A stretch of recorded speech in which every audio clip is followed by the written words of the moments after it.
Dermatitis merupakan reaksi inflamasi pada kulit yang disebabkan oleh kontak dengan faktor eksogen dan endogen.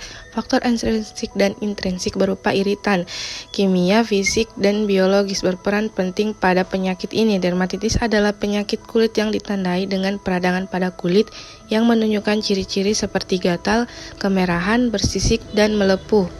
Selanjutnya, etiologi dermatitis. Dermatitis dapat terjadi karena berbagai macam sebab dan timbul, terutama kulit yang kering. Walaupun demikian, penyakit ini jelas menyebabkan rasa tidak nyaman dan amat mengganggu. Dermatitis muncul dalam beberapa jenis, yang masing-masing memiliki indikasi dan gejalanya.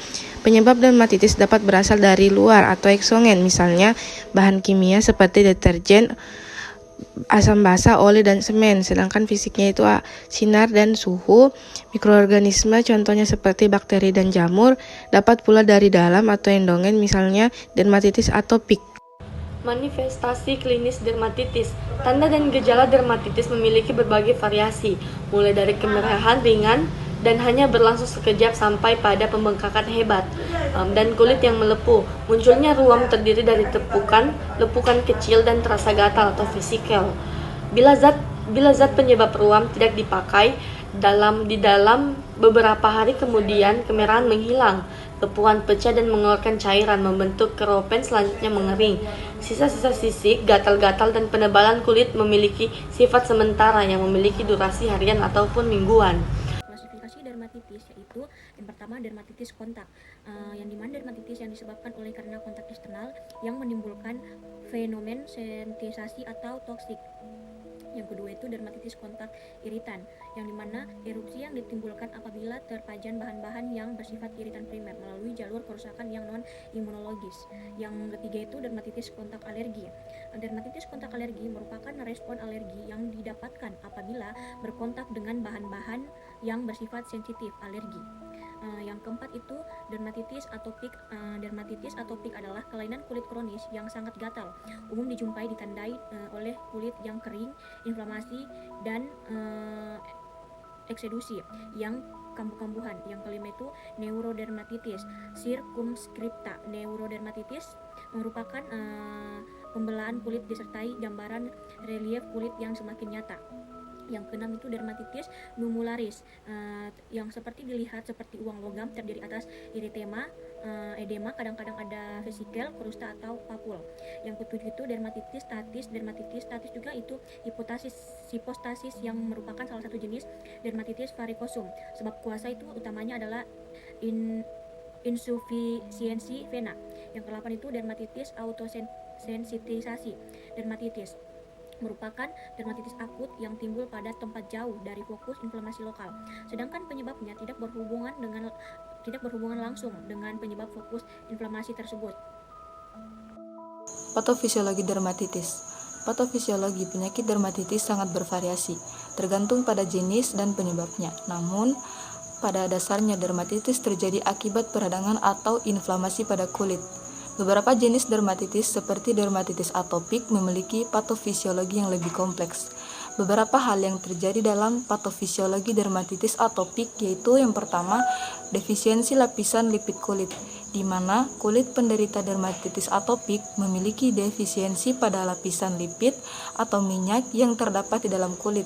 Hal ini dapat membuat kulit lebih kering dan mudah teriritasi. Yang kedua, gangguan dalam sistem kekebalan tubuh.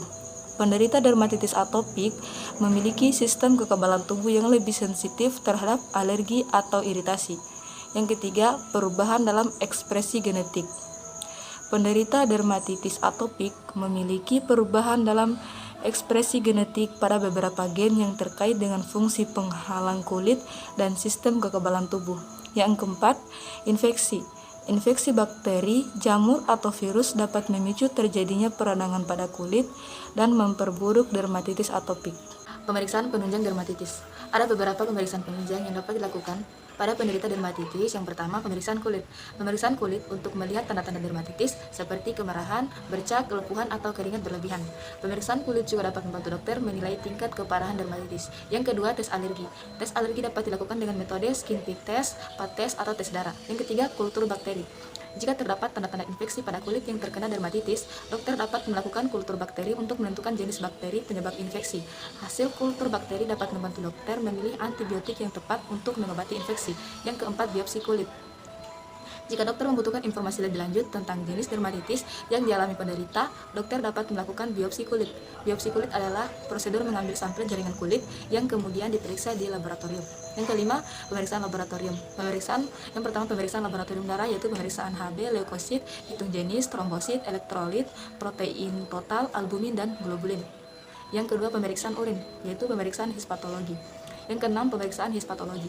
Pemeriksaan ini tidak memberi gambaran khas untuk diagnostik karena gambaran hispatologinya dapat juga terlihat pada dermatitis oleh sebab lain. Pada dermatitis akut, perubahan pada dermatitis berupa edema interseluler atau sponiosis, terbentuknya vesikel atau bula, dan pada dermis terdapat dilatasi vaskuler disertai edema dan infiltrasi perivaskuler sel-sel mononuklear. Komplikasi dermatitis. Penyakit dermatitis dapat menyebabkan beberapa komplikasi tergantung pada jenis dan tingkat keparahannya. Berikut beberapa komplikasi yang dialami penderita dermatitis, yaitu 1. Infeksi sekunder. Kulit yang teriritasi dan terinfeksi dapat menyebabkan infeksi sekunder dari bakteri, virus, dan jamur. Infeksi sekunder dapat memperparah gejala dermatitis dan memerlukan pengobatan khusus. 2. Hiperpigmentasi. Setelah dermatitis sembuh, beberapa penderita dapat mengalami atau meningkatkan warna kulit pada area yang terkena.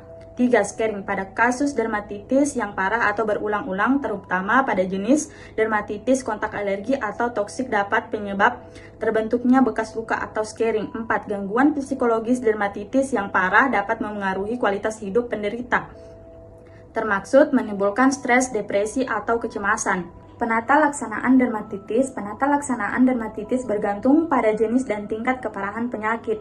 Berikut adalah pendekatan umum dalam penanganan dermatitis. 1. Perawatan kulit yang tepat. 2. Menggunakan pelembab. 3. Menghindari pemicu. 4. Menggunakan obat topikal. 5. Pengobatan antisitamin. 6. Pengobatan infeksi sekunder. 7. Perubahan gaya hidup. 8. Melakukan pencegahan.